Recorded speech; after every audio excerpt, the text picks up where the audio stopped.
Fleetway Incorporated is a reliable and speedy courier. They only employ the best ex-highwaymen and former pirates, so you know your precious cargo is in safe hands. With the region's largest stable of Pegasi, next-day delivery is almost guaranteed. Extra charges apply for deliveries free of Pegasus dung. All the tabletop role-playing news. We aim to amuse and we aim to enthuse. And Morrus's unofficial tabletop RPG.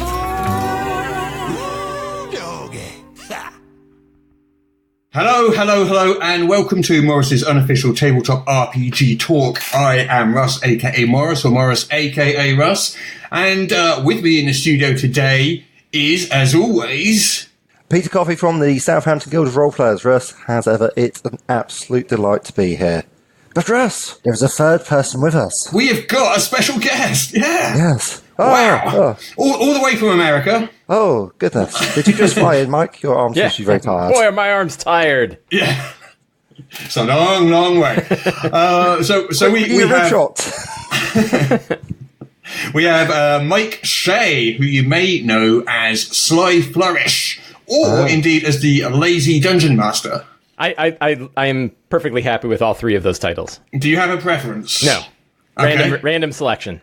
Should we just use a different one each time we talk to you? That would be perfectly. I'm willing to accept all three. That will happily confuse our listeners. Can we make up new ones? Like one thing is, whenever you refer to the Lazy Dungeon Master, there's about a 3-second delay before I answer, because I'm lazy. Yes. Well, you could tell us all about what it's like to be a lazy dungeon master in a bit. Well, it's not a lot of work, I'll tell you that. Yeah. No, I have one of your lazy dungeon master books. Excellent. I enjoyed it very, very much. Such flattery. Right. Shall we talk about what we did during the week? Have you done anything exciting this week, Peter? RPG related, of course. I'm sure you've done many, many exciting things, but more specifically... Oh, crikey, now you're asking. I won some elections, that was good. Southampton Guild of Roleplayers. For another glorious term, I stood on the simple but effective premise that if they didn't vote for me, then I'd burn it all down. But if they voted for me and other people, then I would not be able to burn it down into the future. It's all part of this transition to democracy. I hear it's kind of overrated, but I thought I'd give it a whirl. Let's see what else I've been up to. I think that's about it, really. Yes, I'm planning. I've been plotting and scheming, but I'm afraid all of that must remain under a veil, except for the fact that I'm quite looking forward to running my big open world game. Oh yes, your West Marches thing. My West Marches style game. Oh, if only there was someone I could ask for advice about this. Oh, but wait. So, okay, come on, let's go. Okay, so I've been mainly recovering from UK Games Expo over the last week. Yes. Peter and I were both there, and it was quite a tiring experience. That's why last week's podcast was a little, shall we say, muted? as we both sat there with glazed eyes saying, well, I should be in bed. I felt the matchsticks that were keeping my eyes open were helpful to the whole affair. Otherwise, it might not have worked out nearly as well. Okay. Yeah. Have you been up to much in the last week, Mike? Let's see. I've been running a Shadow of the Demon Lord game, and I had my penultimate Shadow of the Demon Lord adventure last Wednesday. Ooh. And yeah, that's been interesting. I've got my final coming up this day after tomorrow. That's Rob Schwab, isn't it? Yeah, by Rob Schwab. I've never had the chance to play that. I really, really do want to, because people say so many good things about it. It's good. Yeah, it's really good. And I think what I like best is Rob's writing is just excellent. So I could just, this is the first time I've actually run a game, even though I bought basically every Shadow of the Demon Lord product there is. Right. Yeah. And I just love reading them. So that, and I'm finishing up a Waterdeep Dragon Heist game on my Sunday group. So I think I'm about 2 sessions away from the end of that, and then we're starting Saltmarsh. Excellent. Ah, yes. We're big fans of Saltmarsh on this podcast. I'm sort of adapting Saltmarsh into a different campaign that I'm running, because we in the last few podcasts we've been going through all the adventures in Saltmarsh, but this is before the book came out, so we were grabbing the old dungeon magazines and talking through each of the original adventures. Mm-hmm. So I've been running the Styes. Mm-hmm. Yeah, I've been inserting that into a campaign I'm running on Thursday nights, and I really think that is by far the best adventure in that book. It's fantastic. Cool. I love it. Right, shall we do the news? Sure. The news, you're saying? Okay. Interesting. Yeah. It's unprecedented. The first bit of news is, it's not quite RPG related, but it's kind of RPG adjacent, so I thought I'd drop it in there. And it's the Russo brothers who are responsible for a lot of that Avengers stuff that you've been hearing about over the last few months. They are Avengers. Yeah, I haven't heard of it. Yeah. No. Some small budget indie film. Is that like an indie? Is that like an indie movie? Yeah. Oh, I don't it's one of these cult it. films I hear about. Yes. Oh. Yeah. But they're making a Magic the Gathering animated TV series for Netflix. Cool. They're making a Magic the Gathering animated TV series for Netflix. The Russo That's what brothers. they are doing. What a time to be alive. Okay. I have never played Magic the Gathering in my life, so I'm probably the least informed person in the world to talk about this topic. It has a pretty rich story I associated understand with it. Yeah. So I think it will do all right. What I'm hoping for is that it's a test and a precursor for a Dungeons and Dragons animated series. I think Critical Role kind of have that covered. Yeah, that's a good point. But I'll take more. Yeah. There's space. I have a feeling it'll take a whole bunch of them before they get really solid. So let's get as many as we can. Did you see the trailer? Not the trailer. The commercial. The commercial in the last couple of weeks for the car. Yep. That was fantastic. It was pretty wild. Yeah. That commercial was certainly better than any of the actual D&D films. Yeah, any of the movies. Yep. Which is worrying, but still. It's harsh but fair. There's a little bit of bad news in the news. Oh. Bad news. Clockwork Publishing, Yes. who are responsible for Dark Conspiracy. They're a German company, and they did translations for Hollow-Earth Expeditions, Deadlands Classic, Monty Cook's Numenera, Modiphius's Action Cthulhu, and stuff like that. Yep. They have, unfortunately, just gone bankrupt. Oh, damn. Which the timing is pretty bad, because their Kickstarter campaign for their Dark Conspiracy game literally just finished. Oh, no. It raised about 40 grand, and they've just announced their bankruptcy. Wow. That's not the first one in recent months either, because obviously there was John Wick, who ended up having to sell the rights to 7th Sea to Chaosium in order to finish fulfilling the backer rewards, and that was the second largest RPG Kickstarter ever. Yeah, pretty much. Yeah. Wow. Yeah. And sounds Russ, like- you and I have had conversations about delivery through print on demand versus delivery in offset printing, and this is one of those examples where offset printing can cause some problems. Absolutely. Yeah. Although on the other hand, D&D's doing incredibly well, so Yeah. it's not all bad news. No. I mean, there's just this And there unprecedented are a surge lot of RPG independent creativity. publishers that seem to be doing pretty well too. Yeah. There's a lot some more smaller publishers. Yeah. A lot more opportunity for people to sort of publish on their own. Yeah, it's interesting as well. There's things like game conventions going up and up and up every single year, because we were at UK Games Expo last week, and we got the attendance figures through, and they're up 18% on last year. Yep. That actually matches. So one of my little metrics that I keep track of is how fast the D&D hashtag is being used on Twitter. Yeah. And it's doubling about every 18 months, and has been for about the past 4 years. So there's a great big, nonlinear curve going on there. Yeah, so there's definitely good news in the industry as well as bad news, fortunately. Right. Oh, absolutely. I mean, this puts UK Games Expo at position number 3 again. It overtook Origins last year to the third place as the third largest tabletop gaming convention in the world. That's ignoring all those comics conventions and video games ones and stuff like that, because they dwarf these. So the table at the moment is Gen Con, then Eschenspiel, and then UK Games Expo, followed by Origins Game Fair. So it's going to be interesting to see if UK Games Expo can hang on to the lead for a second year running.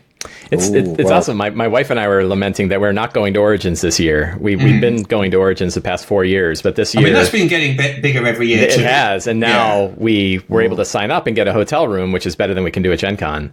But we couldn't sign up for any games. All the games that we wanted to sign up for were full. So we're like, well, I guess, we're going to bag our plans. So we bagged our plans because we're like, I kind of want to do a bunch of games. I'm sure there's some pickup gaming. There is, but and that might have worked out, but there's sort of a gamble on, paying for a flight and paying for a hotel room and everything, and then getting out there and they're like, having a bunch of gifts. They're like, I'm pretty sure I can get some games going here and not fly anywhere. Yeah. I've never been to Origins, actually. How would you compare Origins to, I mean, obviously it's different size, but I loved comparing it to Gen Con. Yeah, Origins, over the past 4 years, it was my favorite convention.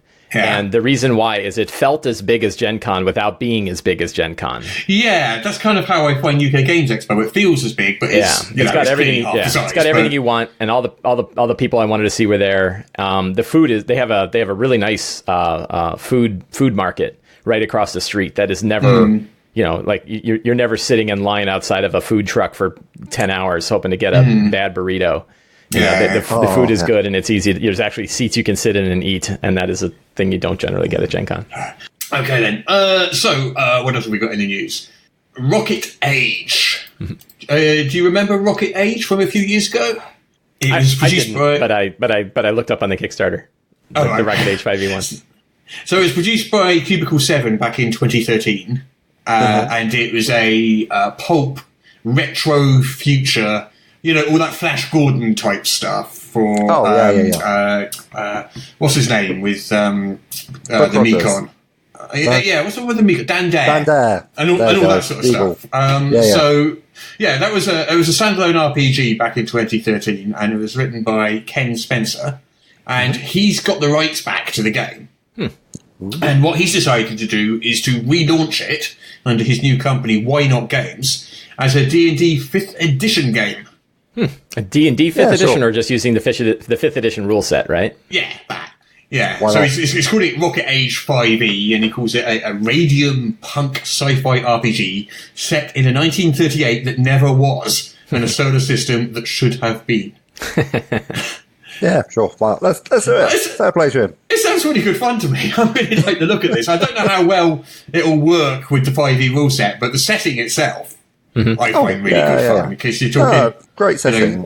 It's got Martian ruins, it's got ray guns, it's got all those chrome rocket ships and stuff. There's jungles on Venus, just like in real life. I'm sure there's jungles on Venus. Oh, yeah. Life in Jupiter's clouds, all that sort of stuff. 17 races, which is rather a lot. You've got Europans, Venusians, Martians, Robo-Men and stuff. And a whole slew of new classes. Plus, a new psionic system for 5th edition. Oh, marvellous. So I think I'm probably going to back this just out of... I don't know if I'll ever get a chance to play it, but I think I'm going to back it out of curiosity at the very least. Absolutely. See what they've got to say. Because it does look fun. Yeah, it looks cool. Yeah. In the news, we have a new column from Jonathan Tweet. Yeah. Jonathan Tweet, you may know from such hits as ARS Magica or D&D 3rd Edition, amongst other things. Yeah, 13th Age. 13th Age, obviously, it's his current name, so he's joined Jim Ward in writing columns for me over on EN World. Yeah. And Jim Ward's columns have gone down a storm. They're really popular. And they're really interesting, these sort of old anecdotes from back in the 70s and the early 80s of what's going on behind the scenes. The importance of ordering dice in time. That sort of thing. Yeah, I mean, Jim Ward's latest one was on... the background shenanigans behind deities and demigods, which is interesting to read. But this news item isn't Jim Ward or deities and demigods, though. Sadly, but happily, it is Jonathan Tweet with his brand new column. So I've already got 4 of his columns in. I have to ask: is Jonathan Tweet on Twitter? Yes. Yep. He is on Twitter. Tweets. Excellent. Silence. How long had that joke been percolating in your head before you were? About 3 seconds. Sometimes you might want to refine it a little bit. You have to seize it. Get it out there. Release it into the world and watch as people shoot down. But anyway, yes. That digression into awful humour aside. Jonathan Tweet's first gold, and you know it. Is the prologue to 3rd edition. It's the first in a whole series of articles. He's already turned in 4 of them. Future ones include the background scenes behind the planning of the Open Gaming License, which is at Wizards of the Coast at the time, which is going to be interesting. Yeah, I'm looking forward to that. Because I've heard a version of that from Ryan Dancy as well, It's going to be interesting to sort of hear different viewpoints on how all that went down. Because not everyone at Wizard of the Coast agreed on doing that at the time. Sure. Not everyone agrees now. It's too late now. It's done. Yep. That is well and truly bolted. Can't take it back. No. And he's also got an upcoming column on the origins of ARS Magica, which is... I've never actually played ARS Magica. I've read it. I have it. And I've gotten inspiration for it in my own game systems.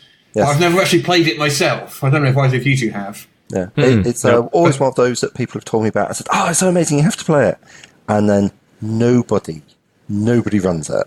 I almost got to. It's like Unknown Armies. I almost got to play Unknown Armies, and then I had like 6 hours of traffic delays to get to a place I wanted to go to, and that stopped me actually playing it. So it's like, I think there's a very long tail of RPGs that get very rarely played. Yeah. I mean, ARS Magica is kind of well known for its troop play. And also is one of, I don't know if it was the first or probably is the first verb noun magic system. So I can't remember. They use sort of fake Latin terminology, so I can't remember the exact terms they use. But you combine a verb with a noun to create a spell, and that's been used probably a half dozen times since ARS Magica. I mean, I've used it. I know that, and I know others have. But anyway, first column from Jonathan Tweet, and more to come each month. That's awesome. He's a neat guy. Yeah, it's really interesting to get the veterans of the industry to talk about the industry back then. In some areas, we look at what's happening today as completely new and unique, and then there are aspects to it though that probably mirror the past pretty well. Exactly. Yeah. And figuring out that mix of like what is completely different today versus what are the things that are remaining consistent, from time to time. Yeah, I mean, there's some big industry-changing stuff that's happened since then, just in terms of the internet, Kickstarter, streaming games, all that. Yeah, all that sort of stuff, which obviously they probably couldn't even imagine back in the 70s. There's also this, one of the things that I think about a lot, and at first it used to just kind of scare the hell out of me, and now I've just sort of come to grips with it, is how much of where we are was based on the decision of like a single person at some point, right? So if we think back to if we just go back 6 years to the transition from 4th to D&D Next, a president at WotC said, you know what, go ahead and take 2 years to do a playtest and not make any products that really sell. And one person made that decision, and it completely changed everything for this industry, right? And I wonder how many times that's happened over the years, though. Over the last 40 years, it must have happened. Well, there's a number of decisions, like Tunnels and Trolls came out at pretty much the same time as D&D, and probably one of the major barriers to people playing it has been the spell names are kind of goofy. And doesn't take the theme, they kind of are. Like, I've had a look, I'm like, but actually, it's now in its 7th edition, I think, and it's actually looking quite good, to be fair. So I wonder what would happen if Peter Adkison hadn't decided to purchase TSR, for example. Yeah, exactly, right? Like, who knows? It would have just been a brand. Now? Yeah. Yeah, right. Would it exist at all? Would the brand have died? Yeah, who could say? I mean, it's crazy. I suspect it would have died. No, someone else would have picked it up, I guess. Yeah, who knows? That's the thing. We assume that there's this large inertia that goes behind something that a single person can't affect, but then we have these instances where single people have affected it. Lorraine Williams buying TSR. Of course, it was like a decision of like 2 people, right? And completely changed everything. So and then you're wondering like what decisions are getting made now by people we don't even necessarily know that are affecting this whole. But it's such a small industry that one person can make big changes like that. It's really interesting. Yeah, absolutely. I'm going to make a decision and see if it changes the industry. What decision should I make? It's also the other thing I love about it, though. News item. I'm just wondering. That's a good decision. All right, let's do that. All right, then. I got quite an exciting news item this time. Baldur's Gate 3. Yay! I am super, super, super, super excited about this.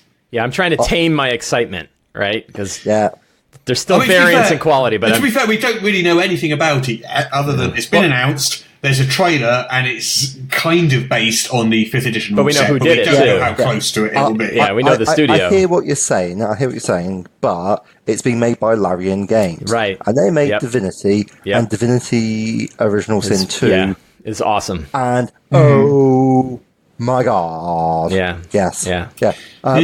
Mike's nodding along, which makes it very hard for listeners at home to see. But trust me, the man's like doing his best, like Churchill out of the Insurance House impersonation. It's like, I agree, man. I agree. No, I do. I just finished playing Original Sin 2, and I loved it. Yeah. So good. So they're the right studio to do this. So I take it you've both seen the trailer for this? Yes. Yes. It's been hard to miss, really, hasn't it? It's been everywhere. Yep. It's a bit gruesome. Yeah. Not in a bad way. I'm okay with this. I'm loving it. It's like you got a flaming. I don't know. Can we talk about the trailer? We can talk about the trailer. Right? Yeah, of course you can talk about trailers. That's what trailers are for. Yeah. So basically, you've got like starting off scene. There's like this long alley, which is basically heaped with dead bodies, and then limping around the corner comes a guy, and you can see like he's got the old flaming fist bang in the middle of his tabard. Starts coughing. He's like, oh, okay, yeah. Blood. Not coughs up some nice globs of blood, which is quite lovely. And teeth. Don't forget the teeth. That's like, teeth. Their teeth as well. Super grim. I was wondering what those were. Yeah, they were. It is a bit like grim, deep into the horror. Yeah. And then he goes under what I'm reliably informed is a process called ceremorphosis. Yeah. Because blam, mind flare. It's like mind flare, and then like blam. You can see like some lightning strikes in the air. You can see like there's a horde of mind flares that's like levitating on towards you. Blam! Yep. More lightning. There is a giant squid tentacle kraken thing in the sky. Nautilus. And that's about it. Yeah, so we don't know any more than that, but that does look pretty amazing. I do have to ask, like, how bad does Baldur's Gate have to be before people just stop going there, right? Like, it's already not a great town, and they've had like the ball lights showing up there all the time, and now you're like, wow, everybody here turned into mind flayers. Maybe we should just stop going there. But still, Baldur's Gate 3, I can't wait. I'm excited about it. Baldur's Gate 3 does promise to be pretty good. It's going to be done by an excellent studio as well. Like I say, Larian Games, that's a real mark of quality. They've also said it's not going to be that isometric thing that Baldur's Gate 1 and 2 are. If you play Divinity, I mean, assuming they're using the same engine as Divinity Original Sin 2, and that engine works really well for that kind of game. So, talk to me like someone who's never played Divinity Original Sin number 2 or whatever it was. It's like a modern day Baldur's Gate. But what does it look like though? It's not an isometric. Top view. It's a top three-quarter view. Yeah, but you can rotate it as well. Right, and you can zoom way in on your characters. Yeah. So it's kind of like Neverwinter Nights was. Yeah. Like that? Similar. I don't. Did Neverwinter really have a party-based system? Yeah. Okay, and the other one is Divinity Original Sin 2 is turn-based. I can't remember if it's a spacebar. In combat, is it a spacebar game? Turn-based. Yeah, right. As soon as you go into combat, it kind of freezes, and then you select where your guys are going to go and where they're going to run around, and then the rest of the time you're running as a group. Points. Yeah, they have like their version of initiative. It felt like XCOM. Did you ever play XCOM? I did. It feels a little bit like XCOM. Daka. Yeah, I did like XCOM. Yeah. Travel the world, beat interesting new aliens and shoot them. 100% going to be playing this. Although I've still got to get through that Kingmaker. Yeah. I just haven't had the time. Yeah, I've never played it. I really like it. Kingmaker really is Baldur's Gate 1 and 2 exactly, but using Pathfinder rather than D&D 2nd edition. But no, I really like it, but I just haven't had the time to play it. I've got a little way into it so far. But still. Anyway, more news. Yes, more news. Have either of you heard of Harper's Tale? No. Okay, so this is a charity thing for Friends of Kids with Cancer, and it's a series of 10 linked D&D adventures. Okay. So it's going to be on Kickstarter in September, so it's quite some way off, but they're starting the sort of pre-hype early. And it's as I said, it's a series of 10 linked adventures based on an outline. Harper, which is the daughter of one of the authors, who was diagnosed with leukemia back in February. So the adventure is based on an outline that Harper and her father wrote together after coming home from the hospital. And it takes the party from 1st to 10th level as you thwart the machinations of the evil druid Ethor. So that is coming in September, and that is something I'm probably going to talk about more as we go, because, it's... Why wouldn't you talk about things that benefit friends of kids with cancer? Sure. Oh, exactly. Yeah, definitely a worthy subject. Yeah. Yeah, and I'm hoping we can get someone on the podcast to talk about it as well, which would be kind of fun. Oh, that'd be amazing. Oh, yes, there we go. That's where I've vaguely heard of it from. I just couldn't place it. No, that'd be great. We should have. I think we've actually mentioned it before, briefly. Maybe. I don't recall off the top of my head. So this next news item you're going to like, Peter, because I know that you are a fan of Richard A. Knack's sequel to The Legend of Humour, Kaz the Minotaur. Here's a facial expression. You haven't actually read Legend of Humour, but you have read its sequel. I think I have read Legend of Humour. I didn't find it as good, but Kaz the Minotaur, yeah, that was pretty good. Yeah. Okay. Is Richard A. Knack writing more? Or is this Minotaur related? The author, Richard A. Knack, has a novel series called Rex Draconis. Ooh, which, if you read the descriptions, it really is a kind of love letter to Dragonlance. It's very, I mean, I've not read the books, but I've read about the books, and it just screams Dragonlance at me. Marvellous. So last year there was a Kickstarter for the Rex Draconis RPG, which was going to be powered by D&D 5th edition, based on Richard A. Knack's series, but written by a couple of other people. Oh yeah, that was on the Kickstarter game. Yeah, I remember. Probably. Yeah. Okay. Well, there's a free download you can now get. Mm-hmm. So it's not very big. It's only about 15 pages long, and it's just some of the NPCs, monsters, and magic items from Rex Draconis. Nice. You can grab it over on Drive Through RPG, and I've downloaded it and glanced through it. And basically, it's 15 pages of stat blocks and I think 1 page of magic items. So it's a very brief kind of intro, and there's no setting fluff in there or anything. But it's whetted my appetite enough, and I kind of wish I backed that Kickstarter now. Yeah, I like the art a lot. Yeah, definitely. So I'm gonna have to wait until that hits the stores before I can get that now. I've got a little bit of self-serving news to announce. Oh yeah, it is. A Touch More Class Kickstarter is launching next week. Hooray! So I'm going to be going head-to-head with you, Mike. Kickstarter Wars. I have those couple of weeks ahead of you. So when all of the backers just flood from my Kickstarter and go to yours, I'm sure that's how it'll work. At least I'm where I'm at. You'll be in the middle. You'll be in the middle in that quiet. I'm already in the trough. Oh, you're in that already. It's fine. It's fine. They'll be able to go straight from playing they'll be able to play Grendleroot using all the classes from a Touch More class. It's going to be glorious. They are fully compatible. Absolutely. Yeah. Well, being that they're both 5e. They're both 5th edition, so I suppose It's all 5th edition. It'll be fine. Cross compatibility.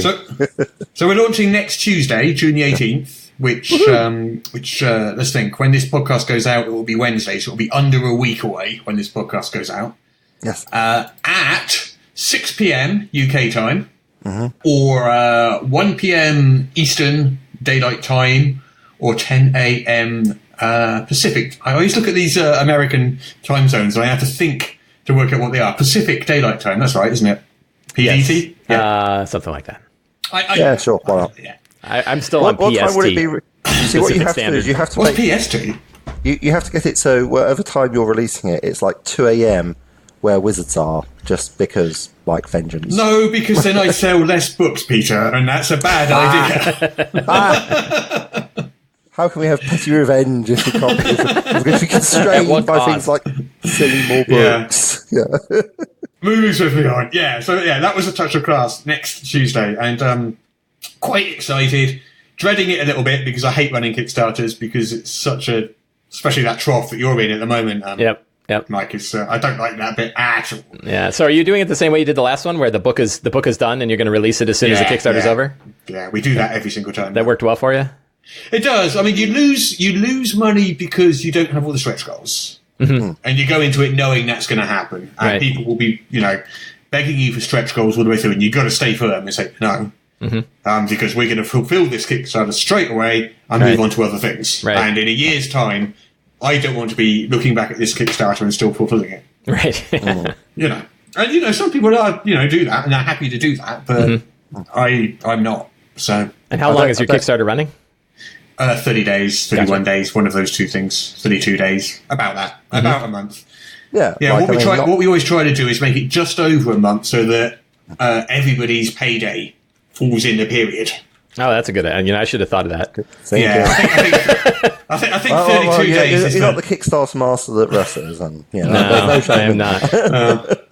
Yeah. Well, the other thing, of course, is you always start on a Tuesday. I started Monday night. Well, that's close enough. Bad. As long as you didn't start on a weekend. The number of people actually starting on a weekend. I'm not starting on a weekend or ending on a weekend. And I didn't end on July. I didn't end on July 4th. Sunday night. It's just, yeah. Don't do that. But still. We're going to have Mike Myler on next week, actually, who is EN5 Ida. Yes, who is very, very heavily involved in this book. So he's going to be talking all about it. So you can talk about it more next week. Are you familiar with the Kickstarter game, Mike? The Kickstarter game? Yeah. Am I not playing it right now, or is this something else? No, this is such fun, or not fun, depending on how you define fun. It's one of those. It's either fun or it's not fun. So basically, we actually stopped doing it about 2 or 3 weeks ago because we've been doing it for a year, and Peter was getting a little bored of it. Well, it just depends. It's like, as I say, it's more fun if there's other people playing as well. If it's just me, it's like... Okay, well, I'll explain the game to Mike, and we'll let him decide whether he wants to play it or not. Maybe if you tell him... Don't explain it to him, just tell him the name, and then he'll understand.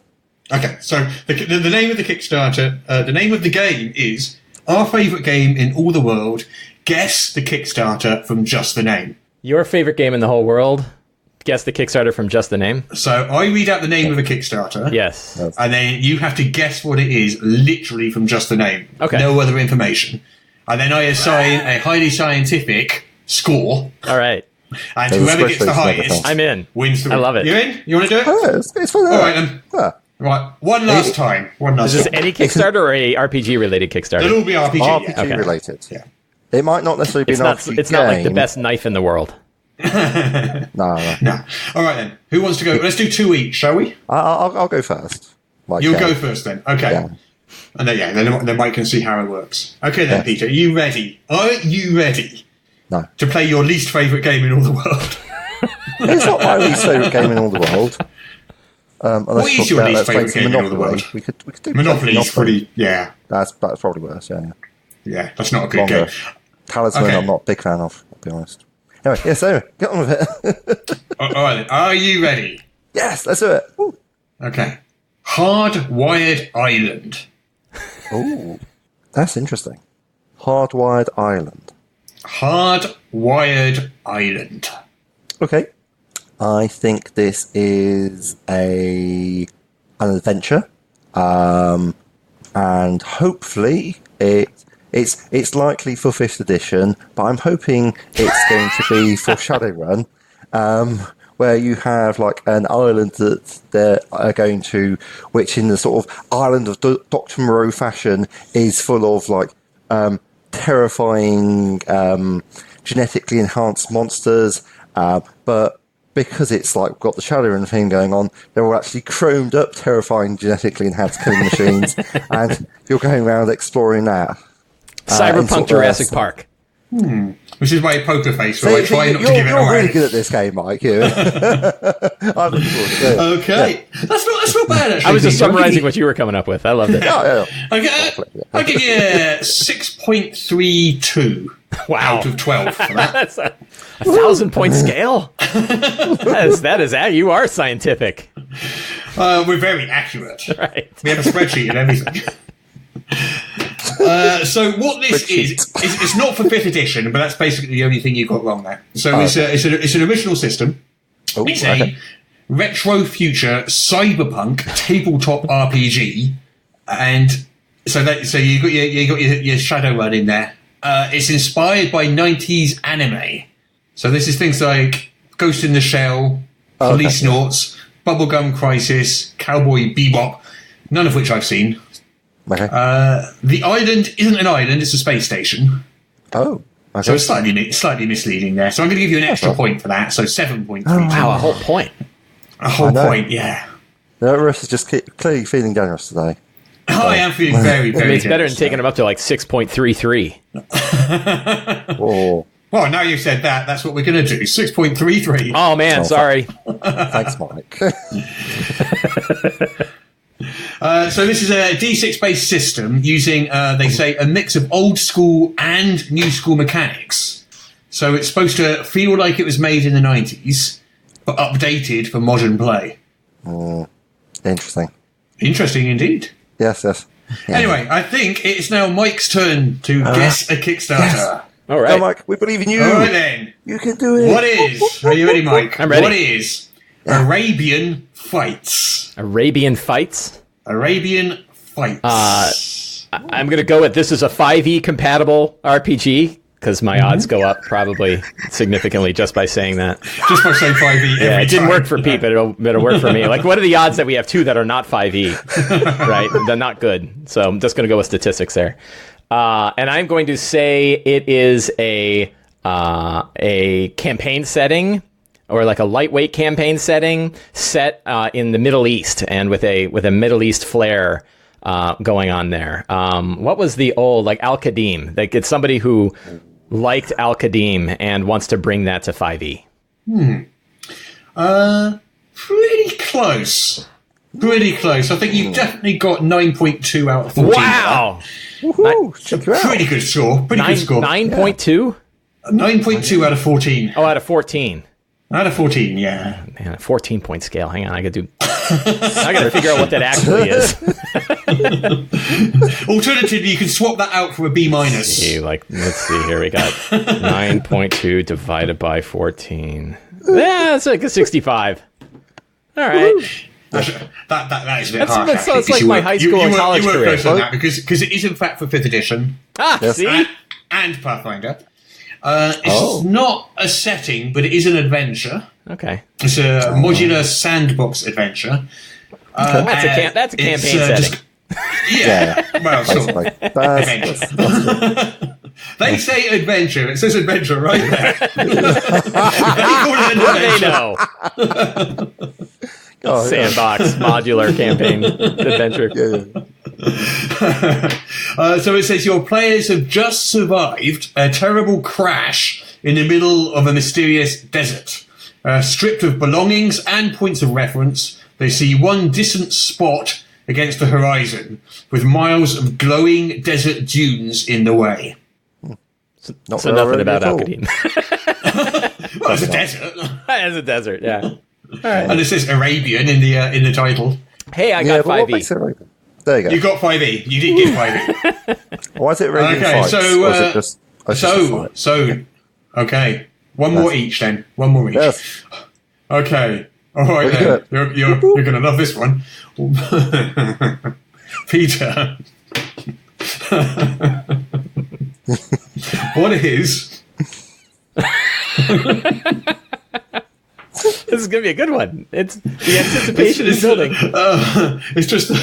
this might not be the easiest one in the way, just from the title. Oh, really? Okay. All right, are you ready? What is... I can't say it. There's many words you can't say, Russ. Just take a pun. What is Mach Borg? Mach Borg. M-O-R-K-B-O-R-K? B-O-R-G. Mach Borg. A Mach Borg. Mach Borg. Spelled like Borg from Star Trek. But I'll give you a clue. It's not Borg from Star Trek. Oh, well, that ruins my first guess, which is obviously... Yeah, don't go with 5e. Of Mork and Mindy meets... Yeah. Thanks, Mike. Oh, God. Just imagine Mork turned into a Borg. It turns out that Mork was actually like a pre-running scout for a terrible Borg invasion. So we'll probably rule out Star Trek at this point. Mach Borg, it sounds like a city setting. It sounds like it's a place, like Mach Borg. Welcome to Mach Borg. I'm hoping for orcs. I'm going to give you another clue. Over the O in Mork, they've got those two little dots. An umlaut. Yeah. Yes. Is that an umlaut? Mach Borg. Is an umlaut the two dots, or is it the little wavy line? That might be the wavy line. I don't know. I can't keep track. There's two dots anyway, whatever it is. Over the Mork. Yeah. But the Borg does not have two little dots. Just the Mork. An umlaut is the two little dots. Okay. An umlaut over the Mork. Right, we need a musical sting at this point. Okay, so let's see. Mach Borg. I think it's... Well, if you're throwing umlauts, then you're basically saying, hey, guess what, guys? We're going to Northern Europe. So I think it is an adventure set in... it's like a city, and it's like sort of a campaign setting. So you've got Mach Borg, and it's like where the adventurers come and gather somewhere set off in some sort of pine-filled forest place, and you've got all sorts of exciting things, including probably hamlets and stuff. It might even be something to do with Simba Room. Probably not, but there you go. How about that? Not great. Any more? Do you need more? Not great. Okay. I think I'm going to have to give you 62 points out of 320 for that. Okay. Well, it seems like a solid effort. Yeah. So this is, I'd be amazed if you got That's this, not actually. good, Pete. 62 I just heard divided by 320? Just take the 62 and you'll... Yeah, if you just take the 62, but that's 19%. I don't think you... Mike, your own experience in this game is going to show. It's okay, don't worry about it. So this is a... I never would have gotten this. Described as blackened art punk. I'm sorry? It's got really great art. Blackened art punk. I see. Truly, Peter's face freezes. Truly, what a time to be alive, where you can just take any random noun and affix punk to it. Put the word punk on. I can blame. We've created a new genre. Tell me about this art punk. I'm intrigued. Yeah, it's probably 70% attitude. So it describes itself as a doom metal album of a game. Mm-hmm. It's Swedish. It's doing well. So, Northern Europe, It's a product of the OSR, and it's very art heavy. It says it features ill-fated bastards seeking redemption, forgiveness, or just the last remaining riches of a world that is plunging ever faster to its inevitable ruin. Okay. Does it say anything else? That's pretty much it. It's kind of very Gygaxian, I think. Okay. But with a lot more sort of heavy metal art involved. It's a very art heavy. I don't know how to describe this to you. I'm not very good at this. Pretty metal. Well, does it have like an unnecessary amount of lightning and skulls involved on the front cover? Yes, absolutely. In fact, the Kickstarter has animated lightning. Yeah, and rain. Rain and lightning and weird-looking cloaked figures. Yes. Yeah. And I going to have really to Google sad-looking undead guy with a lot of static. Okay. And a font. If you fell on it, you would hurt yourself really badly. Right. Yeah. Mike, you ready? I'm ready. What is Dark Trails? Dark Trails is a game that the creator fell in love with Darkest Dungeon and wanted to bring a role-playing game experience. It is a 5e compatible role-playing adventure campaign setting, a sandbox adventure based loosely on dark fantasy. Interesting. That's a good guess. Unfortunately, you've just scored minus 1,000 points out of 5. Wow. If you're going to get it wrong, minus go big or go 1,000. Because it's really not that. At all. At all. So this is a standalone Weird West RPG. Oh. Yeah, it's minus 220,000%. It's not the best. Your 19% Peter, looks really good. If it's any comfort, Peter has done worse than that. Oh yes, much worse. I think my practice was what -1 million. Yes, you did get minus $1 million points one time. That's when you get a brilliant idea and you go and develop it, and it's just the wrong direction. So this uses the Dungeon Crawl Classic system. Oh, wasn't. Didn't even get the 5e part right. You didn't even get the 5e part. You didn't get anything right, unfortunately. What was it called? Nothing at all. Dark what? It's a harsh game. Yeah, right. Yeah. What was it called again? Dark Trails. Weird West, using Dungeon Crawl Classics. There's 11 unique classes with names like the Calavera, the Bedlamite, and the Sin Eater. There's 400 pages of material. 6 days to go on that one, so by the time it's come out, then you best get in.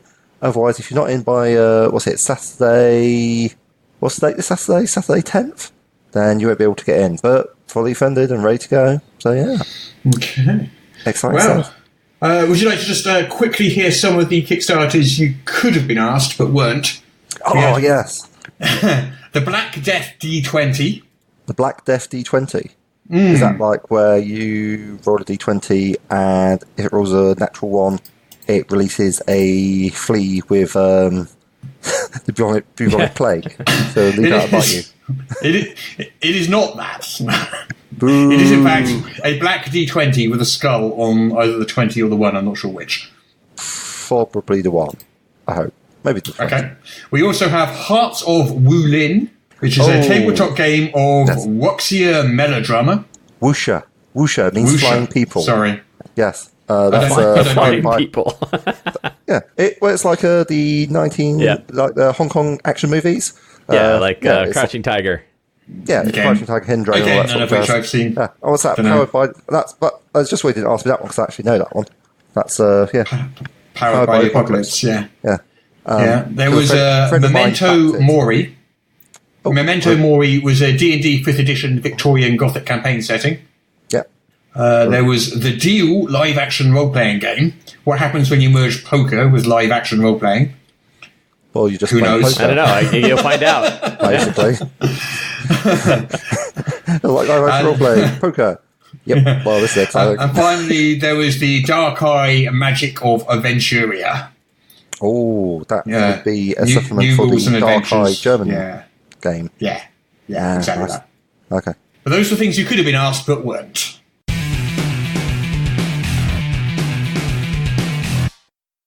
So, you advance towards the cavern. As you get closer, you can see that this is no ordinary cavern. Around the outside of the cave are carvings, skulls, and snakes, interwoven with a strange and unsettling script that your eyes will not settle on, but seems to warp and waver as you look directly at it, sending feelings of uncertainty and fear through you, thoughts of your own impending mortality and your inescapable doom. So, sort of a chthonic vibe, yes?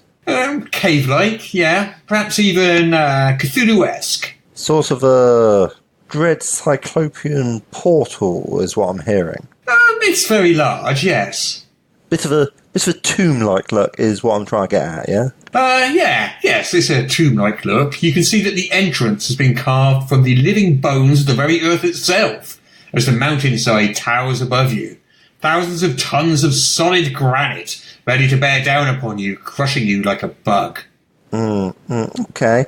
So it might just be a fear spell or something. I'll try Dispel Magic. No, there's no magical effect here. It's just really dark and foreboding. Right. It's got a sort of a tomb of unspeakable evil lies buried here thing going on, doesn't it? Yes, that's right. So we passed the mining company about an hour back or so, didn't we? Yes, they were the ones that told you of Dead Man's Cave and how none who entered lived to tell the tale. They begged you to look into the matter, lest their very immortal souls were imperiled. Yes. So we'll just snip back. Dwarves, you said? Yes. Got some spare blasting powder, do they? Roll persuasion. Okay, that's 25. Yeah, they have a small barrel of the stuff, which they let you have for 400 gold pieces. 400? Yeah. Bargain. We'll have that. And I can throw in some fuses and stuff, yeah? Yeah, fine. So we head back to the cave mouth. Big mountain above it, you said. Thousands of tons of living rock, blah, blah, blah, ready to fall down and crush us? Yes. Great. We'll drill some holes about 3 or 4 foot in. Use as much of the keg of blasting powder as we can. Okay. And then we'll blow it all up. What? We'll blow it all up. Sounds really dangerous going in there. Imperils one's immortal soul, you said. Yes, but... Inescapable doom, you said. Impending mortality, you said. Far too dangerous. Not going in there. So what do you need? Proficiency mining plus... int? I guess I might have penalties on that, but there's limits, you know. Hey, another 20! I know it doesn't crit, but that's still a 22. Does that do it? Blow up the entrance and seal this Tomb of Ultimate Evil thing behind half a mountain of granite? Yeah. Marvellous. Right, what's next on the agenda? I think there was that halfling pie eating contest next valley over, wasn't there? Can't be trusting those halflings. Shifty little beggars.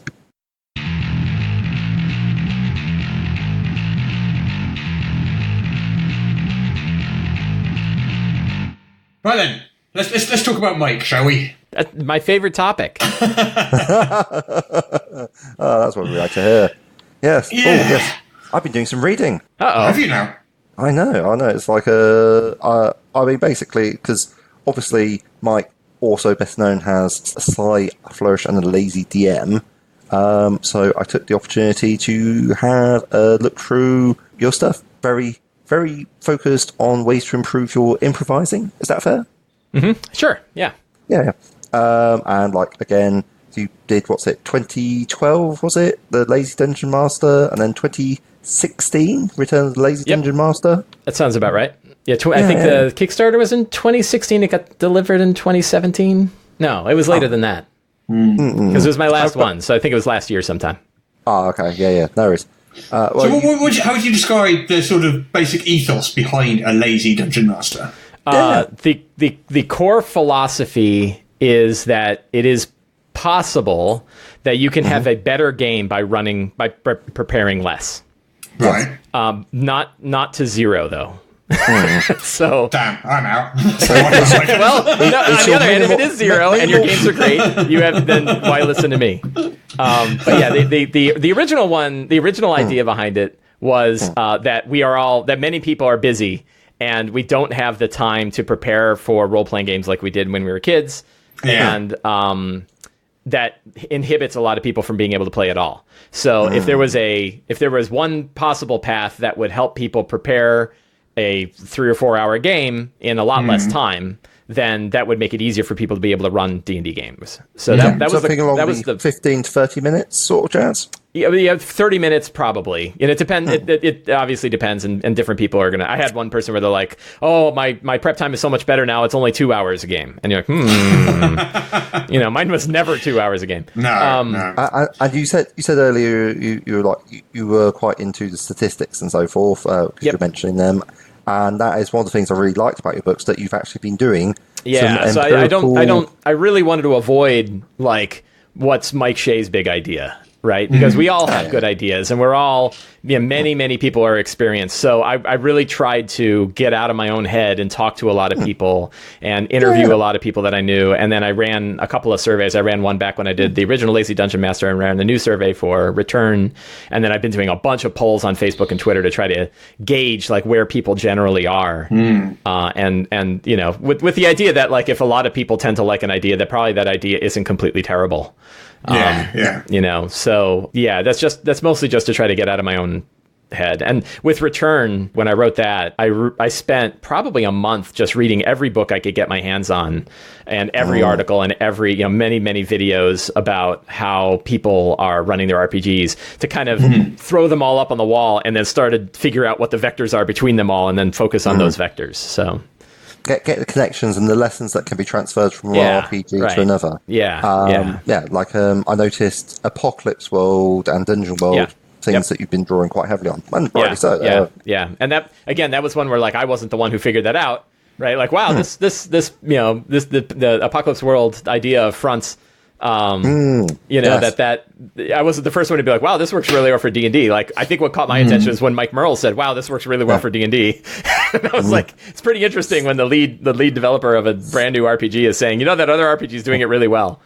So how would we describe? What's the best way to describe fronts? Would you say? A front is sort of a big moving object in an RPG. It's oftentimes a villain, but sometimes it could be an environment, like a piece of the environment. So, like in The Shadow of the Demon Lord, isn't it? It's like a weather front, and it's kind of rolling in, and it has a purpose, and it has a direction that it is taking, and then it has these steps that are noticeable to the characters of it making its way there. And if you kind of define it by here's this thing and what it wants, here's its goal that it's trying to get to, and then here are 3 things you'll notice as it's on its way to the goal. And they can be pretty small. Then they're called the Grim Portents in Apocalypse World, and I think they're called that the same in Dungeon World and Apocalypse World. Oh, okay, yeah. I was just saying Grim Portents, but that's what they are. So. That's what they're actually called. They're Grim Portents. Yeah, they'd be really good at the guest Kickstarter game, wouldn't they? You would. Yeah. I wonder where that was a few minutes ago. So what would you say is Mike Shae's top tip then? Oh boy, for the aspiring lazy dungeon master, what's your top tip? Your number one tip? Define secrets and clues. I'll go with that. The concept of secrets and clues is the whole reason that I wrote a new book instead of sticking with the original Lazy Dungeon Master. And that's because I sort of recognized this after I wrote that book. And I was like, this really... And to me, the idea is if you can break your game down into about 10 secrets that your characters can discover somehow during the game, that helps you make sure that whatever you're building is actually useful to the characters. And it gives you constant, continual things that they can figure out while they're running. And to me, that's sort of the key of the exploration component. Like, when a character goes up to an old, cracked wall covered in an ancient mosaic, and they hold their torchlight up to it, and they see it, what do they see and what do they learn? Right? So they're short. They're like about the size of a tweet. They're like one sentence long, and you don't define where they're going to show up. So you don't say like this is something this character knows. You just say here's the secret on its own. During the game, I'll figure out where they learn it, and it's an ability to prepare to imprise. I think is really valuable. So I use them all the time. So you can just introduce it at any moment whenever you feel it's appropriate. Your sword could tell you, or you could learn it in a room or in a bar, or you could see it on the side of a wall. Like you don't know where they're going to go. So it works really well for mysteries, where you don't know how the characters are going to come to the end of a mystery. But if you know what the clues are, and you don't have to like force feed them like, oh well, you never went and talked to the guy with the barking dog, so you never found out that the dog didn't bark when the guy showed up. You can instead say. But that's kind of what I consider a big adventure mystery design sin in a way, putting a clue in a place where the players have to do this particular thing, and if they don't do this particular thing, they're screwed. The GM's left sitting there thinking, right, I now have to get that information to the players some other way. Like from Gumshoe, where you have to like have 3 different ways forwards, 3 different ways to find clues. Well, obviously, because Gumshoe uses the philosophy that the players will find the clues because otherwise the game stops. Right. So don't make them roll for things which are showstoppers. It's like you don't have the front door to your dungeon. You don't have that unopenable. Right. Or you fail your check and guess you go home. With a DC that's too high for them to get into because that just stops your adventure dead, doesn't it? Right. Yes. And it's the same with clues. They're like doorways in a way. Yeah. Doorways to the plot. Oh, I like that. I particularly like things like creating a strong start, having the media. That might be number 2. That could have been number 1. I like that Raymond Chandler quote, when in doubt, have a man come through the door with a gun in his hand. With a gun in his hand, that's something that's always been dear to my heart for a long time now. Sure. And that's probably, I don't know if I could pick which one of those. If I could only do one, I'd be really hosed. But both of those are really, like, I think with just those 2, you can pretty much run a game. You know, and then there's some other ones that would really help. Like if you have no idea where things are going to take place, that could be bad. But I was wondering how you deal with like the more traditional role player, because you've got like you're very big on the improvised and the having the players as co-creators, which personally really gels with my style. Like I hadn't actually read your books before today. Hands up. They're actually. Well, thank you for reading them today. I'd really recommend people read them because they're a fantastic compilation of lots of things which have taken me literally years. Like, I could save myself absolutely ages and just read your books. Think of it this way: I had to write the book to get it all together. But when I say more traditional players, what is a traditional? I guess I'll need a little bit of a definition on what a traditional role player is. Do you mean like an OSR player? Not so much that. It's more that, again, because I've been doing this whole Guild of Role Players things, I'm coming across a lot of different schools of thought.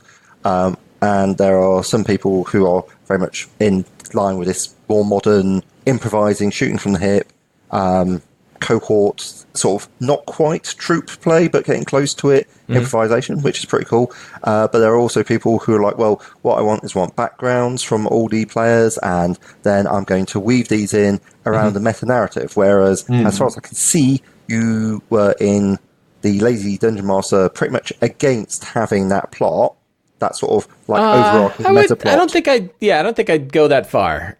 So like I don't know. You said that you didn't. That you wouldn't have it. So an example of it, I mean, maybe I'm not fully understanding, but like if you are, so one of the things I think you do want to put the characters front and center in the game, and if they have character backgrounds, you definitely want to grab on those, and many of your secrets and clues could be tied to the character backgrounds.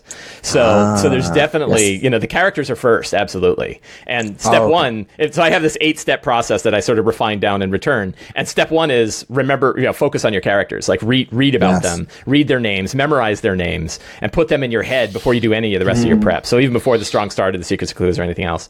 And it's definitely. I wouldn't like. I think that the approach that I put forward does have a heavy improvisational focus, but it isn't it isn't a full improvised group play. So you can. And I do like my games. I definitely throw things to the players from time to time. Where I'll say, like, you tell me, do they, they say, well, does this person have this thing? And I go, you tell me, do they have it? But many times it's pretty well defined. So I think the only group that doesn't really appreciate this style, and I've had a couple, are people who are really expecting you to stick to the rules that are in front of you. And, there are people where if they're playing a mod, and I see this in organized play. I saw it in organized play. It actually kind of pushed me away from organized play.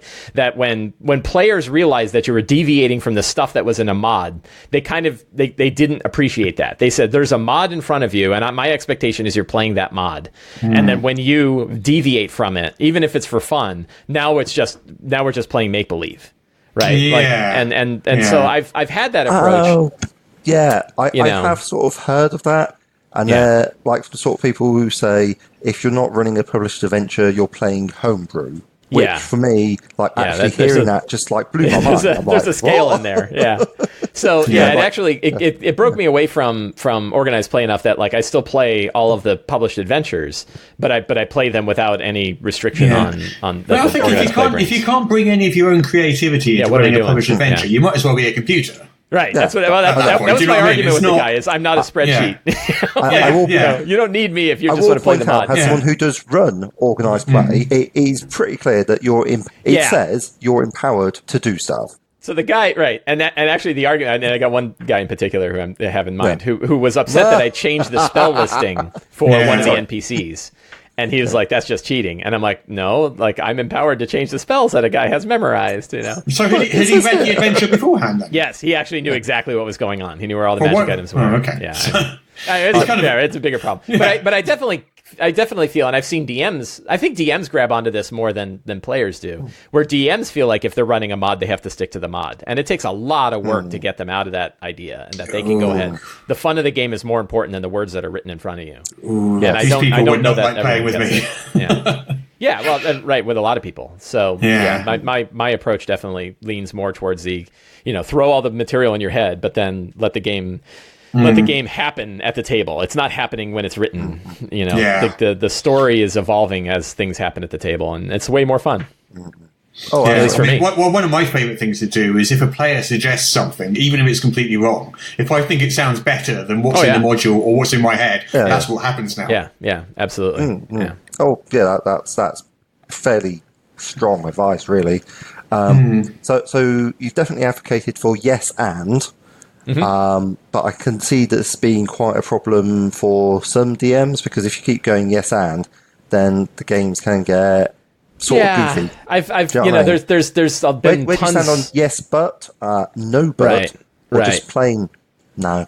Yeah, I don't hang on too tightly to the yes and. I don't think every idea is a good one, and I think that there's been a lot of discussion about maintaining flexibility in that idea. It's worth considering when things go sideways. I think the balance is like there are DMs who are like, I have a certain way I expect this game to go, and if it deviates from this at all, I'm in an uncomfortable place and I don't want to go there. Versus we're just all throwing ideas back and forth and everything is ethereal and it turns, the whole game gets in a weird spot that no one can figure out. So there's definitely a balance in there, and that's our job. That's DMs navigating that balance is what we do. Yeah, that balance, like sort of finding the right sort of middle ground. It's a satisfyingly consistent world. Right. Yeah, the world needs to be solid, right? Like if the world doesn't feel solid, it's no fun. Like people lose their connection to it. So and that's where I think the prep is important. The kind of prep we do is the kind of prep that makes sure that the world that is going to get built. It's still not built yet till it happens at the table. But the world that's going to be built, we have a foundation of how that thing is going to remain solid, and it's going to feel realistic. Just wanted to quickly mention, just for listeners who don't actually know, we're talking about, because I'm not sure if we said the titles of the books or not. Sure. We're talking about two books that Mike's written. One is called The Lazy Dungeon Master, and the other is called The Return of the Lazy Dungeon Master. And you can get them both. You can get them both online in various places. Yeah, but if you don't have either, I'd suggest getting Return. You're gonna get just about everything. Yeah, I just wasn't sure whether we'd actually mentioned that at the beginning of the conversation or not. So some people might have been listening thinking, what are they talking about? Yeah. I did say that like 2016 was really driven them, but it's worthwhile checking because I do sometimes go off on one and don't necessarily fill in the bits in between. And one of the things I particularly liked about the books was the emphasis on reskinning monsters. I think reskinning things is just like it's got to be done because like there will have been some level of someone will at least have checked it out to make sure the maths works, and if you have to spend hours and hours making your own, it's like, well, I could just take these fellas here. And change them around a bit, and that works nicely. And especially if you're playing a rules-heavy game like Pathfinder or something. Yeah, well, the interesting thing, I was reading one of the books where I was reading about reskinning was Starfinder, right? Like, I mean, I kind of knew about reskinning, but I was sort of, again, I was doing that. I was reading everything, so I read the Starfinder, their RPG, and they describe reskinning in there. So I'm like, man, every one of these systems describes it in their core books. D&D does it, Pathfinder does it, Starfinder does it. Lots of them talk about the value of reskinning, and it's a really it's a really super powerful tool, isn't it? It's really useful, and you can do it everywhere. Reskinning spells is another really fun thing to do. It's a way to make magic feel really wild. Or you just change the flavor. All you do is change the flavor, and the mechanics are the same. Yeah. I mean, one of the things that I read, I think it might have been on The Monsters Know or something. It describes a lot of like NPCs like bandit captains and archmages and druids as humanoids. I was like, well, you know what's also humanoids? Orcs are humanoids. Gnolls are humanoids. I'm like, mind blown. That's so brilliant. It's really obvious. It's right there. There's no insistence that these are humans, but everyone always ends up doing them humans because that's what they are. And you can do that. You could kind of do that with any two monsters too. Like I made a stone giant lich, and I just took the stone giant and the lich and mashed them together and picked the best attributes from both, and I had this great, really great monster. What that kind of is a much easier version of the old sort of template system. Yeah, right. Every monster is a template for any other monster. Yeah. I remember having to try and use the template system. That was quite a bit of effort. Yeah. No, I haven't done that in years, but I don't know. I suppose it depends on the template. Some of them are pretty simple. Some of them are literally just add an ability and change the alignment. I think if you're flexible with it, the ability to take like the Archmage template and add it to a dragon. And you're like, now I have a draconic archmage. Yes, and it's not really, you just, as long as you're willing to flip through 2 stat blocks while you're running it, you don't need to do anything. Like you don't have to sit and write anything down. You can just kind of pick the attributes that fit the most. Tricky to sort out the challenge rating, but I think it's pretty much an open secret. The challenge rating is mildly fictitious. Don't worry about it. It's somebody's best punt at it as far as they can make out. You should probably not start mashing monsters together until you're comfortable understanding what your group can handle. The problem with challenge rating anyway is that different groups different levels of optimization, different levels of skill. Well, skill is the wrong word, but you know what I mean. Different levels of combat. Yeah, synergy. And things like that. Or optimization for combat. All kinds of things. Yeah, and they have a way bigger game. And there was a rogue sitting next to me, and he's taken his first level proficiency in knowledge religion, and he's done intelligence. I'm like, yes, that is a legitimate thing to do. I would not do that. Yeah. But I'm glad that you did. I don't think it's a problem when you've got a group that you've had for a long time and you really know them and you know their characters, you know their capabilities and stuff, and you become very good on the fly throwing things at them, knowing exactly what they can handle. But I imagine with a new group or a starting group or in an organised play situation, that could be a lot more difficult. Tricky. With the organised play, part of the charm is that it gives you guidelines on how to adjust for the average party level. But if you're just pick up game at a convention, you'd probably want to have it all sorted out Yeah. Have the other thing is you can play the improvised games at conventions. Yeah, there are some dials that you can kind of keep your hands on while you're running combat. So like monster hit points, you can move those up and down while it's happening. And if you're like, wow, these guys are all getting killed, I'm going to lower my hit points on these monsters a bit so that when they hit them, they will kill them faster, or vice versa. Wow, they're having a really easy time with this guy. Maybe this orc is beefier than the standard orc. Yeah, I've got a dirty secret that sometimes I've ignored stats completely. Yeah, right. I think lots of people. Maybe what I need to happen.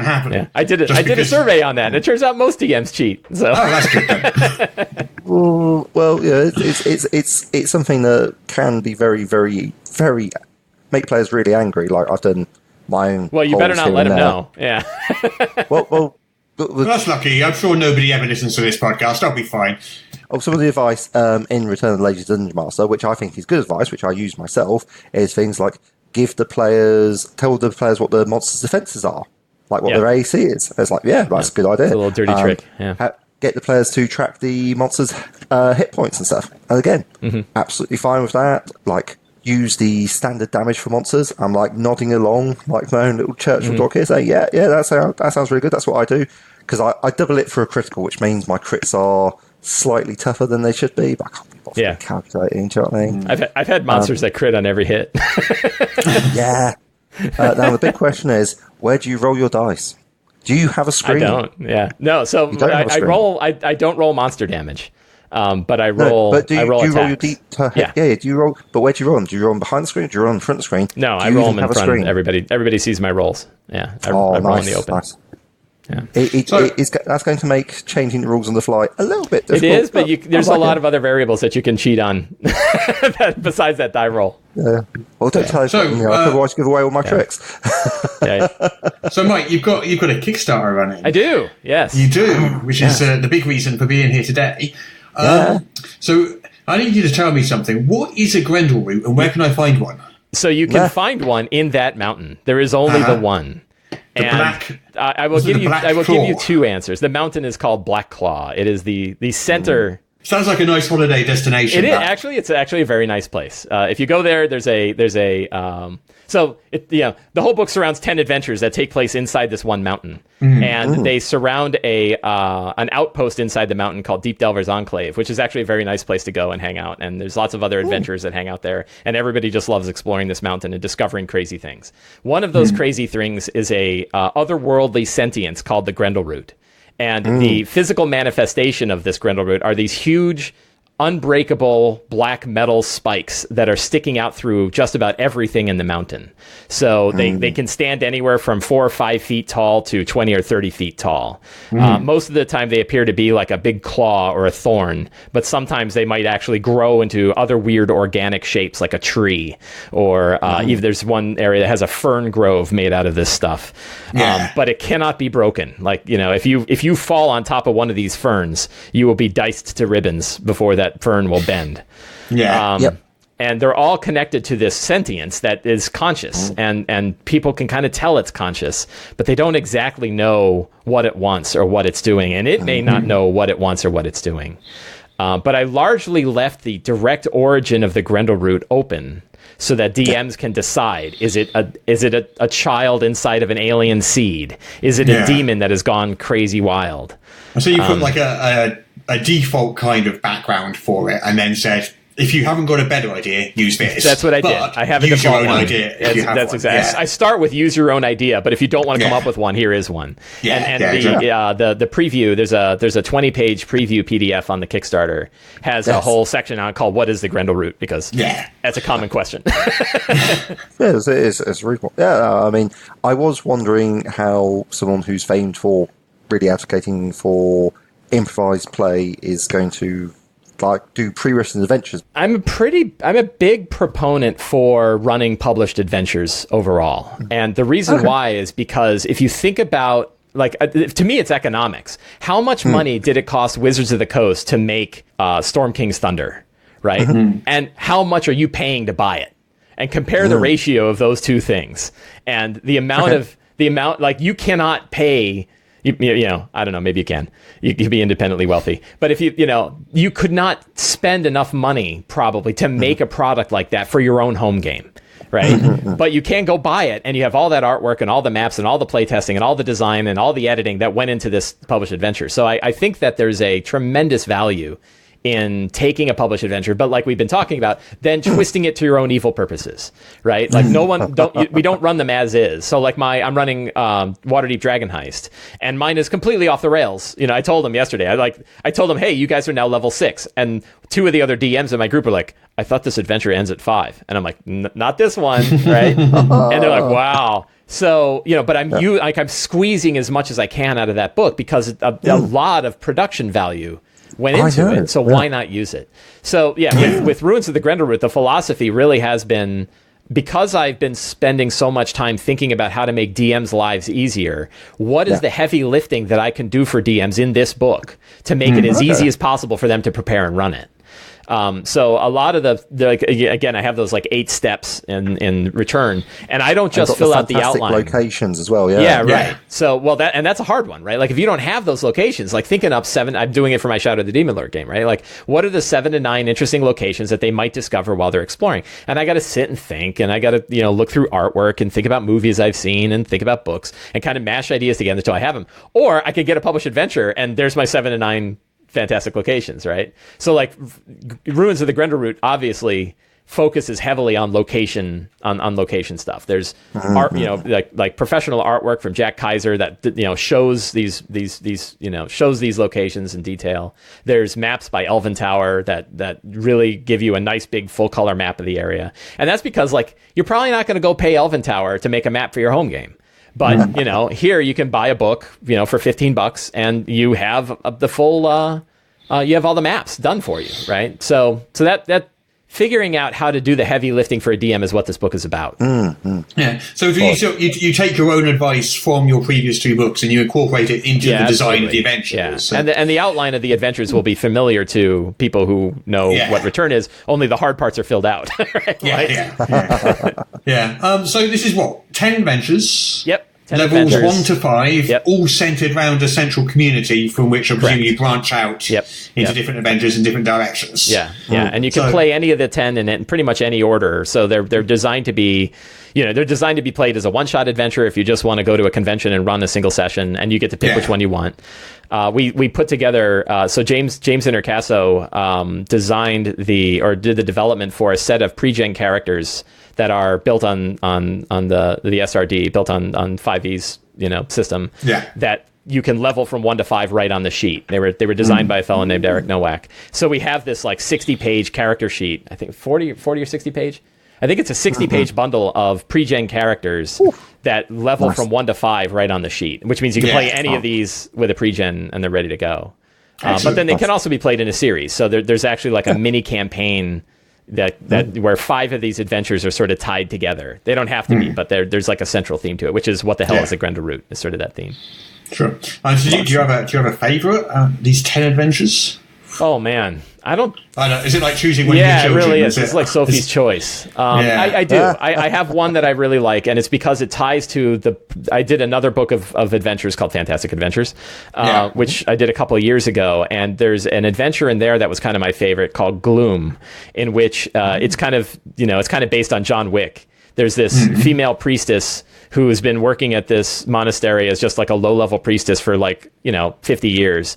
And some pain-in-the-ass noble kids come and pee in the pool. And she gets so mad that she goes and digs up this box in the back. And it turns out she's this like king-slaying assassin. And now she's going to murder these kids because, she really hates nobility, period.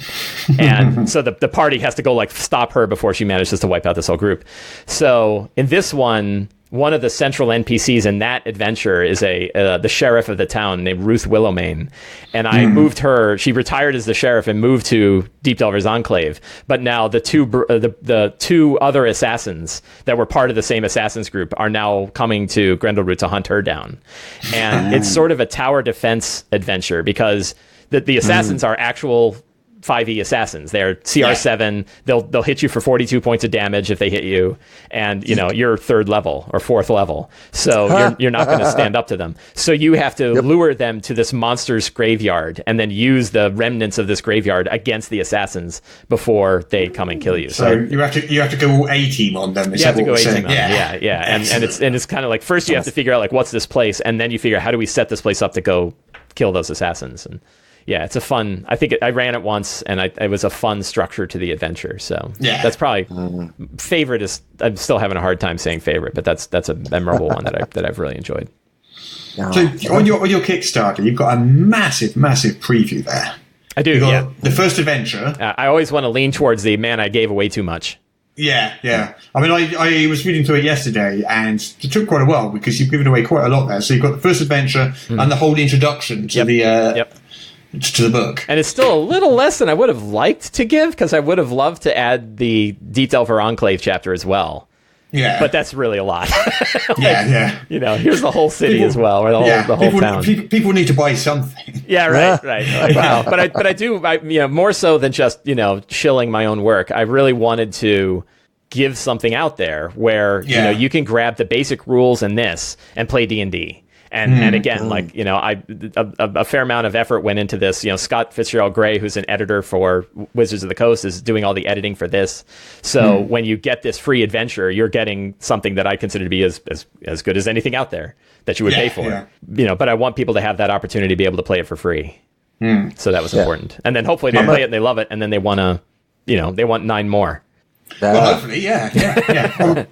I must say, I also really do like the artwork as well. It's very pleasing to my eye. Yeah, so I have 2 artists for this.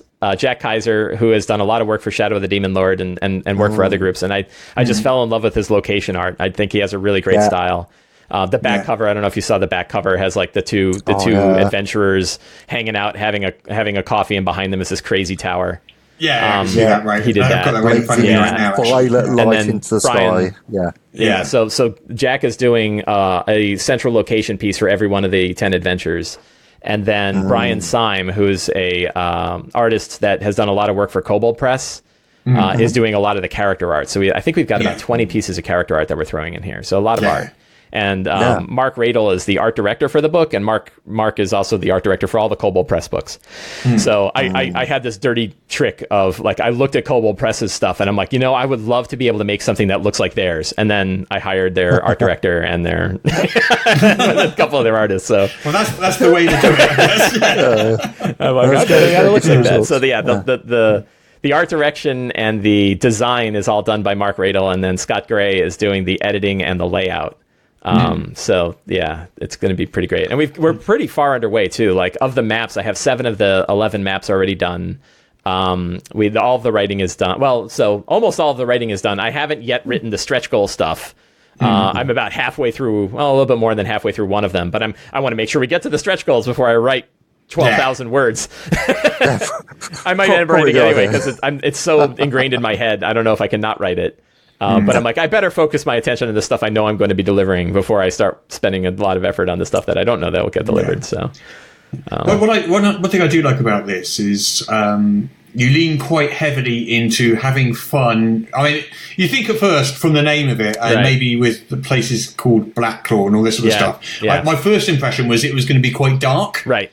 But it's not. No. It's kind of leaning into fun and fantasy, isn't it? More so. That's the wonder and excitement of discovering, of discovery and exploration and uncovering mysteries is really the theme that I'm going for. It should be a fun place to go. And there's a lot of dark stuff that happens, but you know. But you mentioned in there all these different locations are places where the PCs should want to go to. I would hope, and I was thinking about it this morning because it's a little tough in sort of pacing, but part of it is I sort of want, and I had this I ran a playtest of it over the weekend, where even after they beat the final boss, they're still like, well, we didn't go to that other place, and you kind of want that, but then you're also like, well, what's the pacing when you've already beaten the boss, and now you're kind of discovering other things? You kind of like, how do you keep that beat going? But that is something that I want to, there's a lot of little cool nooks and crannies in this that I hope people will find, even though there are central arcs to each of the adventures. I see you're coming up on $20,000 already. Yeah, we crossed one stretch goal. 3 weeks have to go. Right. We crossed one stretch goal already. My minimum amount for this one was much higher than it was for Fantastic Adventures and Return, because with those books, I had no idea if I was going to fund. And I didn't know, even with Return did really, really well. I had no idea if anybody cared. I was like, well, the old book sold well, but I don't know that people are into this now, So I was like, well, I'll do black and white art, and I'll, it'll be much smaller, and maybe I won't do any art, right? And that, so I was able to have a lower minimum. But with this one, I was like, well, I had the old Fantastic Adventures, and I was like, okay, well, it made 28,000. I doubt this one's going to make, significantly less. So what will it cost for me to do the best version of this book? And let me draw the line there. And that's why the minimum amount was 15,000 for this one. But we did meet it, and now I think probably every 2,000 we're going to do another stretch goal, and we got a bunch of stretch goals lined up. James Intercasso is going to do a couple backgrounds for it, and I've got at least I think 3 extra chapters that I want to add. That's like how one thing I fell in love with. I was reading the Saltmarsh book, and I really love that that Ghost of Saltmarsh includes these sort of high level things that you could do after you finish the adventures that are in there. Yeah. So, and I was like, what I would love is I want to write a chapter and give you enough tools in this book that after you're done and you're level 6, you can run a level 20 campaign here if you want. And it won't give you everything. Like, it's not adventure by adventure, but it will give you the whole arc on and hopefully fill your head with ideas on how you could run an entire 1 to 20 campaign in one mountain. I don't know that people will do it, but I know I enjoyed reading it for Saltmarsh, even though I might not run a 20th level adventure in that area. Well, we should probably think about wrapping up. Yes. Yep. Thank you so much for coming on. It's great to be here. Thank you for having me on. I really enjoyed it. Yeah, thank you, Mike. Next time I'll do much better on the Kickstarter. Guess a Kickstarter. I'll do some practicing. Oh, absolutely. And it's what's it? Ruins of the Grendleroot. Ruins of the Grendleroot. Yeah. If you search for Grendleroot, Grendleroot, you will find it on Kickstarter. We will have a link in the show notes anyway, so anyone who wants to find it should be able to jump straight there. Great. Awesome. Right then. So thank you so much for coming on. It has been a blast. Yes, thank you. Really appreciate it. And I'm sure I'll see you on Twitter very soon. Probably in a few minutes. Most likely, yeah. If people want to follow you on Twitter, Mike, what's your Twitter handle? Yeah. SlyFlourish. I didn't mean to ask you, actually. The name, SlyFlourish. Where does that come from? So it's a 4th edition rogue power called SlyFlourish, and I was looking for domain names. And I was just kind of putting in every possible combination of things I could find, because I was writing about 4th edition D&D at the time. And I picked that. And I probably, it's one of those where I guess I'm stuck with it now, right? Like, I've been using it for 10 years. Hey, it works. It's catchy. People know it. So thank you, everybody, for listening. It has been a pleasure, as always. Next week we have Mike Myler, who's going to come on and talk about a Touch More Class, amongst other things. But until then, it's goodbye from me, Russ. It's goodbye from me, Peace Coffee from the Southampton Guild of Roleplayers. Goodbye from me, Mike Shae from SlyFlourish.com.